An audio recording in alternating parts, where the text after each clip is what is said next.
If you're considering one of those at-home stool tests like Viome or Tiny Health, just to name a couple, because you have IBS and want to take a look at your microbiome because clearly that's where the problem is at, I want to talk to you because I know exactly what you're going through. You're probably seeing a bunch of ads right now that tell you that this is the answer. The detailed report that you're gonna get is gonna tell you exactly what to do. You're gonna get a color-coded graph with do's and don'ts, and you're gonna get the food recommendation and all these beautiful stuff. And yes, you will, but how accurate is it? Because let me tell you, I had a lot of clients that come to me after doing some of those tests and they don't get any results, obviously, right? Because they're coming to me.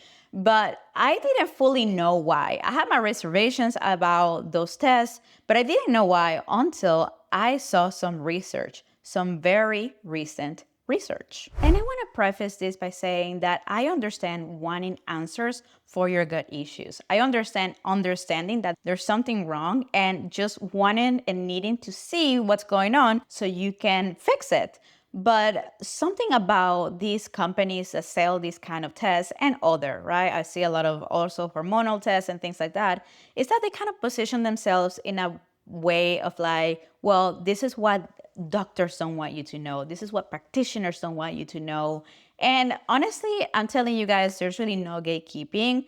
A lot of the times these companies that are able to do this kind of like accessible tests, what they do is that they really gimmick what the real thing is. So they don't give you like a full picture of it. And that is what I thought for the longest time, but I never really had a way of proving it, or I never really cared to actually go through it. But some research came out very, very recently. So it was a report in February of 2026. So February of this year, if you're watching in 2026, and it was crazy. Let me tell you. So this was our investigation, so to speak, where researchers sent the exact same stool sample to 7 different companies. I typically talk about Viome or Tiny Health just because those are the ones that people know, but I do not know if those were included in the research. I just wanted to give that caveat. So anyway, they sent the exact same sample to 7 different companies, and there were some crazy discrepancies. To begin, what some companies consider normal, other companies didn't consider normal. They consider it abnormal. So you can have the exact same sample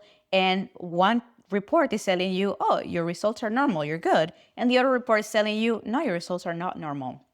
The biggest discrepancy of it all is the presence of a bacteria called C. diff. This is a bacterial pathogen that can cause loose stools, it can create watery diarrhea, it can create stomach pain, and in more serious cases, it can create fever and even bloody stools. And the thing about C. diff is that when you get infected, it's not typically right away that you feel the symptoms. You typically feel the symptoms about 10 days later. So with this sample, half of the reports show positive for C. diff and the other half show negative for C. diff.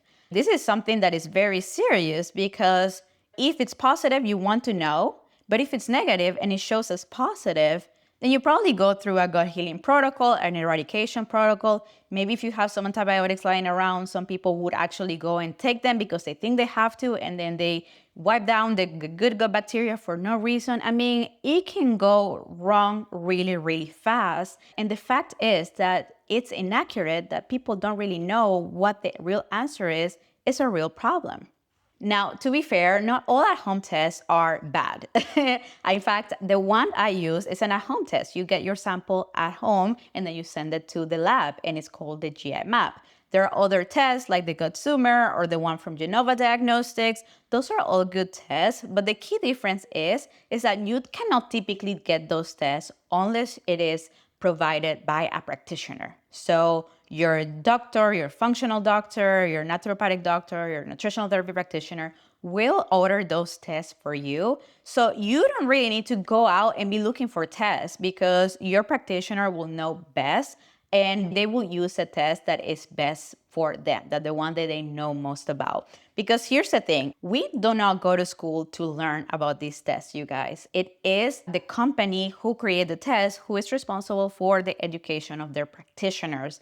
And a lot of the times, practitioners may take the education or may not, and they may just take a look at the reference sheets and then just take very great educated guess as to how to go forward with the results. I say this because I get a lot in my practice, people who have done GI maps and gut tumors, and the results come out fine, but they still feel like crap. And I'm like, okay, let's take a look. And then I take a look at the test, and voila, there is the presence of something that looked normal, but in the context of the symptoms, it is abnormal or it is not optimal. And there is some inflammation markers that for this particular person, they are significant, even though that on paper aren't significant. All that to say that sometimes it's not the test, but the practitioner who reads the test who is able to give you a better picture. This is why I also do not recommend to just get tests of the internet, because the interpretation is going to be much different. Just like think of reading a map. You can take a look at a map and be able to kind of move around, but somebody that knows the area really well will take you to the nice spots, the spots where local people go, will know the shortcuts, will know that you don't go to the street because it's dangerous and you can get faster to this route if you go this way. That is the importance of getting a trusted practitioner to read your stool tests. In fact, I have a story. I had a client who came to me with severe acid reflux, and she had done the gut tumor prior, and all of her markers were good.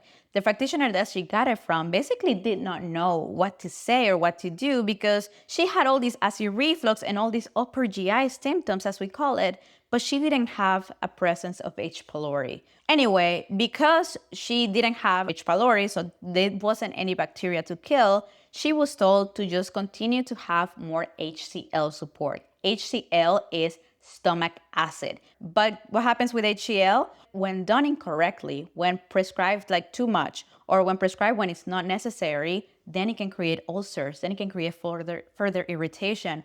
And that is what this client got. She didn't get to get ulcers, but she got even worse acid reflux and she couldn't handle much food.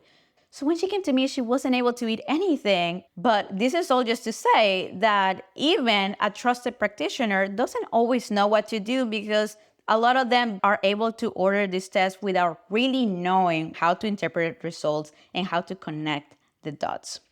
And by the way, this client healed her acid reflux within 10 weeks. Now, I don't recommend tests all the time. In fact, I typically tell clients that we don't need testing up until much later in our journey. And there's a reason. I'm going to show you something. Let me go find it. So this is the symptom burden graph. And a beautiful thing about this graph is that it doesn't require testing because it's all about the symptoms that the person is experiencing.